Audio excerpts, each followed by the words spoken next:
And we're back. Great to have you. El Rushbo on Open Line Friday.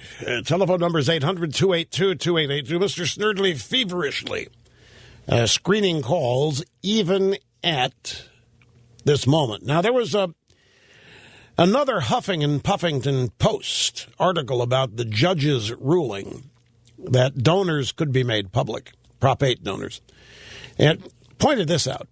Backers of the measure have claimed that further dissemination of the information on the site has led to various forms of harassment, ranging from boycotts of their businesses to death threats.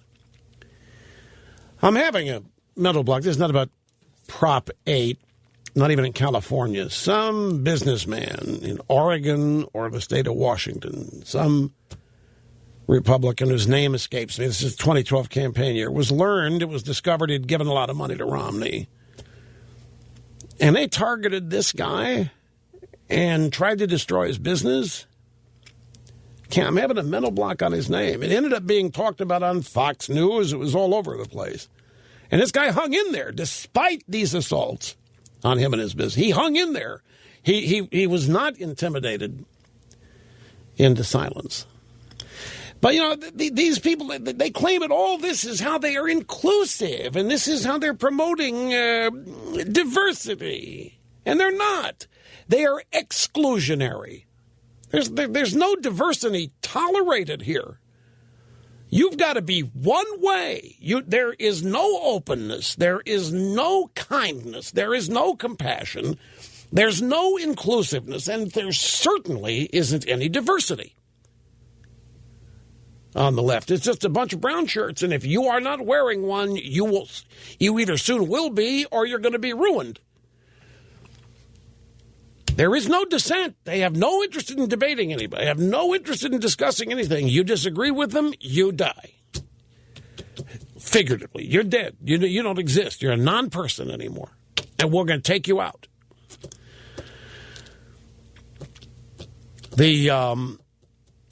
The website 8maps.com shows the names and occupations of people in San Francisco who donated to the Prop 8 campaign, overlaid on a Google map of the city indicating where they live. They just didn't find out their names.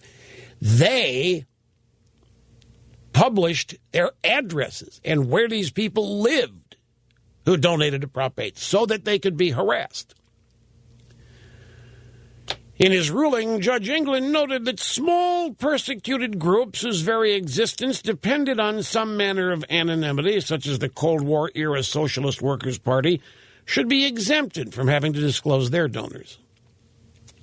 So small little groups of ragtag communists and socialists were allowed to be kept private because they could be harassed, but nobody else.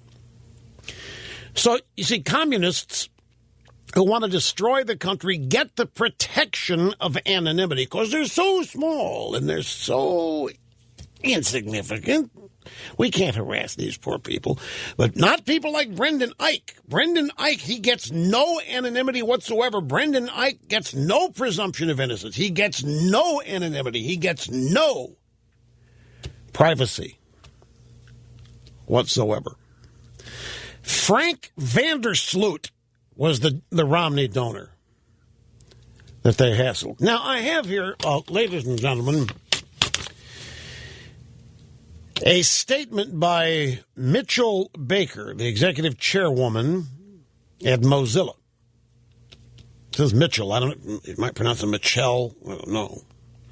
You know, there are so many variations on the old-fashioned name Michelle now, in terms of how it's spelled and how it's pronounced, that you can't keep up anymore.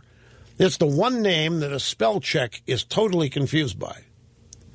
I know people that spell Michelle Michael with an E on the end of it. And you're supposed to figure it out. So I don't know. To me, Mitchell is a male name, but she might pronounce it Mitchell. Anyway, her name is Michelle Baker. She's executive chairwoman at Mozilla. And her defense of their intolerance, and forcing Brendan Eich to quit is intolerant. I mean, they were intolerant of his view that marriage is a man and a woman. That has now become hatred, that marriage equals a man and a woman. That's hatred. That is anti-gay bigotry. And so we can't include that in our companies. Here's her Orwellian defense of their intolerance. And it's on the Mozilla blog. By the way, again, Mozilla, if you don't know who it is, if you use the Firefox browser, Mozilla does it. It's an open source thing that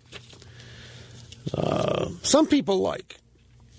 Mozilla prides itself on being held to a different standard. In this past week, we didn't live up to it. We know why people are hurt and angry, and they are right. It's because we haven't stayed true to ourselves. Well, let's just beat ourselves up here. Let's just bend over, grab the ankles, and flog ourselves here. All they did was name a co-founder of the company as CEO. And then 4 years after the fact, they learn he gave $1,000 to Prop 8, and that means we know why people are hurt and angry. Maybe the people who are hurt and angry are overreacting. Maybe they're not entitled to feel that hurt and that angry. What about people who don't even know this guy reacting with this kind of rage and anger? People don't even know Brendan Ike, demanding that he be canned, demanding that he step down, demanding that he get his mind right. That equals hurt and anger. And because we at Mozilla haven't stayed true to ourselves, we didn't act like you would expect Mozilla to act. What do we expect you to act like? We expect that Mozilla would not appoint a guy like Brendan Ike, a co-founder, to CEO because he gave some money to Prop 8? Is that what you think everybody expects of Mozilla? In other words, everybody expects Mozilla to also be intolerant and not even consider their co-founder for CEO because he happened to give money to the idea that marriage is between a man and a woman? Wow.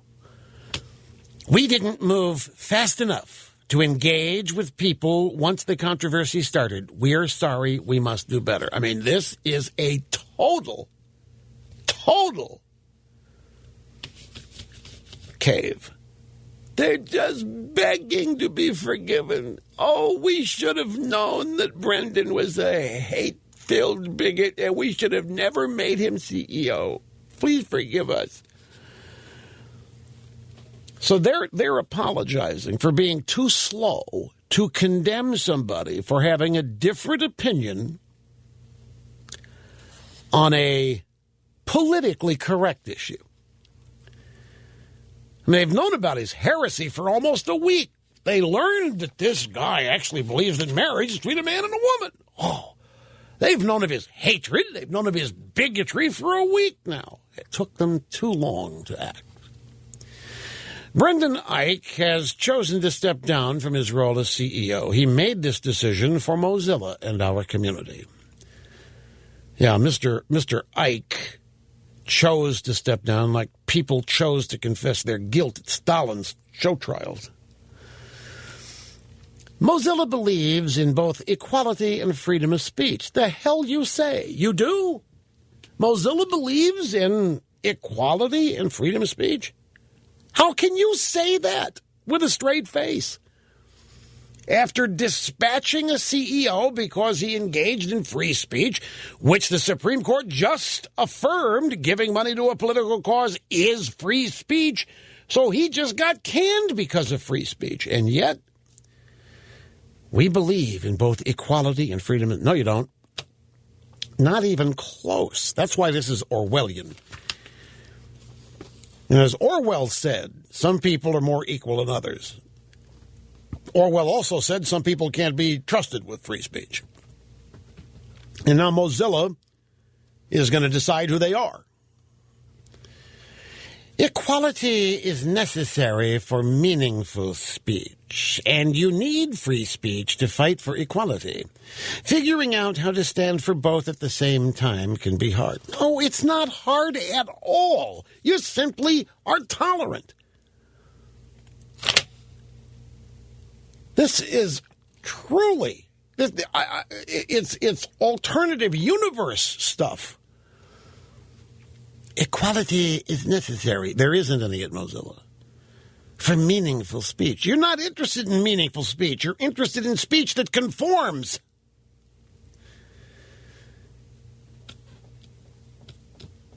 And you need free speech to fight for equality. You don't have free speech. You can somebody for what they say? You claim you got free speech? Our organizational culture reflects diversity and inclusive. No, it doesn't. Your organizational culture reflects exclusiveness, exclusionary behavior, and no diversity whatsoever. Mozilla has just illustrated how intolerant it is. But they put out a statement going, oh no, we are the most tolerant people, and we're the most inclusive, and we got the most free speech, and we've got the most equality. Yeah, every kind of diversity, I guess, except diversity of thought. We're not going to allow diversity of thought, are we? No. We welcome contributions from everyone, regardless of age, culture, ethnicity, gender identity, language, race, sexual orientation. Well, that's a lot of damn qualifications that you seem to be attaching to people. We welcome contributions from everyone, regardless of. And you got to list the things that you take no note of. This has always amazed me about the left. No, we're not racist, and everybody's a black American, a brown American, an Asian American, a green American, an Hispanic American. Everybody to the left is identified by what's on their surface first. Nobody is ever identified by who they really are on the left. They don't take the time to get beneath the surface on anybody. There's an African American, a black person, equals slavery. Woman, there's a one. She's been mistreated. She's probably been denied abortions. All these crazy caricatured things that they attach to people. And there are no individuals. They just plug everybody into a group, whatever group they think they fit in based on their skin color or their gender or their race or their sexual orientation or their sexual transference or whatever other category they can come up with to dehumanize people. All the while they think they are expanding the scope of humanity. While they essentially deny it. Listen to this. We welcome contributions from everyone, regardless of age, culture, ethnicity, gender identity, language, race, sexual orientation, geographical location, and religious views. Mozilla supports equality for all. If you do, you wouldn't have had the time to come up with all those categories to plug people into. And, of course, all that, we welcome contributions of everyone, regardless of blah, blah, unless you have a contrary opinion. And then your age, culture, ethnicity, gender identity, language, race, sexual orientation, geographical location, religious views matter not a whit. Because if you have a contrary opinion, it doesn't matter where you come from, what you look like, who you've been, who you want to be. Which is why the man who founded Mozilla, Brendan Eich, had to be forced out because of having supported a position that Mozilla doesn't like 5 years ago. Even though he has since... By the way, he apologized for his heresy. Do you know that? I forgot to mention, he apologized for his heresy. Didn't matter. We have employees with a wide diversity of views. Our culture of openness... Who are you trying to kid? Your culture of openness extends to encouraging staff and community to share their beliefs and opinions in public unless they happen to be at variance with gay activists, in which case they're not welcome here. They don't say that, but that's obviously the case, because that's how we make sure they lose their jobs. See? We have employees with a wide diversity of views. Our culture of openness extends to encouraging staff and community to share their beliefs and opinions in public so we can find out who we have to get rid of.